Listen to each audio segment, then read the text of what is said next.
घड़ी की सुइयां टिक टिक कर रही है और इस वक्त जब आप अपने घरों में सुरक्षित बैठकर ये वीडियो देख रहे हैं, ठीक इसी सेकंड मिडिल ईस्ट के आसमान में रडार लॉक किए जा चुके हैं।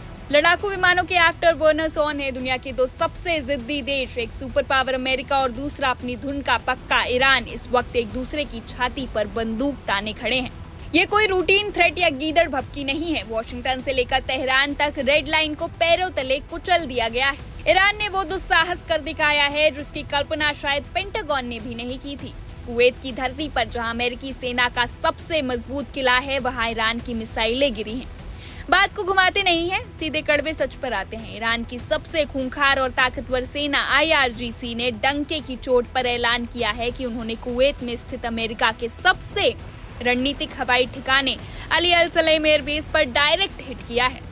यह हमला ईरान की एरोस्पेस फोर्स ने अपनी सबसे सटीक मिसाइलों से अंजाम दिया है। ईरान का कहना है कि ये कोई प्रोवोकेशन यानी उकसाव नहीं है, बल्कि एक शुद्ध रूप से रिटालिएशन है, एक ऐसा हमला जिसकी स्क्रिप्ट पिछले 48 घंटों में लिखी गई। तेहरान के सरकारी मीडिया का दावा है कि उनका मिशन 100% कामयाब रहा। निशाना बिल्कुल सटीक था। उन्होंने उसी बेस को मोटियामेट करने की कोशिश की है जहां से अमेरिकी लड़ाकू विमानों ने उड़ान भरकर ईरान की संप्रभुता को चुनौती दी थी। ईरान के जनरल ने जो बयान जारी किया है उसके शब्द नोट कर लीजिए। उन्होंने कहा है कि अगर व्हाइट हाउस ने दोबारा अपनी सीमा लांघी तो इस बार जो तबाही कुवैत में दिखी है वो अमेरिका के हर उस ठिकाने पर दिखेगी जहां उनका झंडा लहराता है। यानी सीधे शब्दों में कहे तो ईरान ने अमेरिका को चेकमेट करने की चुनौती दे दी है। लेकिन कोई भी मुल्क सुबह उठकर अचानक मिसाइलें नहीं दागता।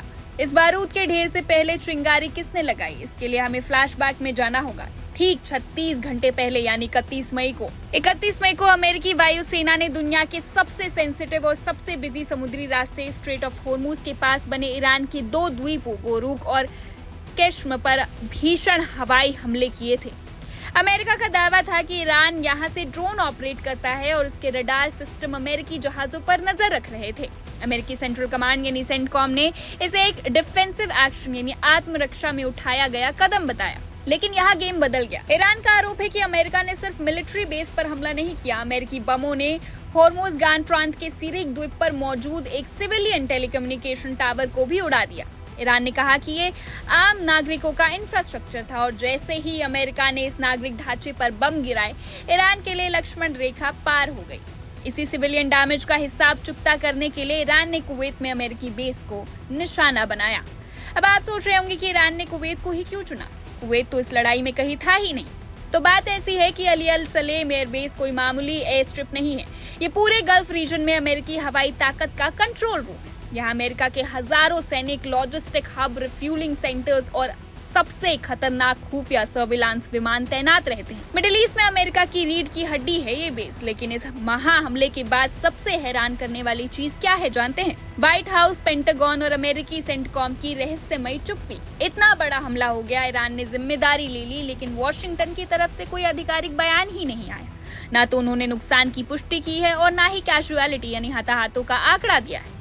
डिफेंस एक्सपर्ट इस सन्नाटे से डरे हुए हैं, क्योंकि जब सुपर पावर अमेरिका चुप बैठता है तो इसका मतलब ये नहीं होता कि वो डर गया है। इसका मतलब ये हो सकता है कि वो बैक स्टेज किसी बहुत बड़े विनाशकारी और सरप्राइज काउंटर अटैक की प्लानिंग कर रहा है। ये तूफान से पहले का सन्नाटा है। इस पूरी कहानी में जो सबसे बड़ा ट्विस्ट है वो कूटनीति यानी डिप्लोमेसी का पाखंड है। इस टकराव की टाइमिंग देखिए। ये मिसाइलें तब दागी जा रही है जब स्विट्जरलैंड और ओमान के रास्ते पर्दे के पीछे वॉशिंगटन और तेहरान के बीच बैक चैनल पीस टॉक्स चल रही है। अमेरिकी राष्ट्रपति डोनाल्ड ट्रंप अपनी नई पारी में लगातार दबाव बना रहे हैं कि ईरान के साथ एक कॉम्प्रिहेंसिव डील यानी कि एक बड़ा समझौता हो जाए। ट्रंप चाहते हैं कि ईरान अपना न्यूक्लियर प्रोग्राम रोके और बदले में प्रतिबंधों से राहत पाए। लेकिन डिप्लोमेसी की टेबल पर जब तक स्याही सूखती उससे पहले ही स्ट्रेट ऑफ होर्मुज का पानी लाल हो गया। एक तरफ शांति की फाइलें खुल रही हैं और दूसरी तरफ फाइटर जेट्स की कॉकपिट। एक्सपर्ट्स मान रहे हैं कि कार्रवाई और जवाबी कार्रवाई का ये चक्रव्यूह अब दोनों देशों के कप्तानों के हाथ से निकल चुका है। दोनों में से कोई भी झुकने को तैयार नहीं है, क्योंकि दोनों को अपनी डोमेस्टिक इमेज बचानी है। तो अब तख्ता पलट के इस खेल में आखिरी सवाल जो आपको और मुझे परेशान करना चाहिए वो ये है कि क्या शांति की वो आखिरी मेज कुवैत में गिरे मिसाइल के धुएं में हमेशा के लिए दफन हो जाएगी? क्या डोनाल्ड ट्रंप इस भड़कती हुई आग को बुझा पाएंगे या फिर उनकी आर्ट ऑफ द डील इस बार फेल हो जाएगी? अगर ये आग नहीं रुकी तो याद रखिए, कल सुबह जब आप जागेंगे तो पेट्रोल की कीमतें, ग्लोबल शेयर मार्केट और आपकी जेब सब इस युद्ध की आंच में झुलस रहे होंगे। इस महासंकट के पल पल बदलते समीकरणों पर हमारी नजर बनी हुई है। जैसे ही कोई एयर सायरन बजेगा, सबसे पहले खबर आप तक पहुंचेगी। आप देखते रहिए वन इंडिया हिंदी।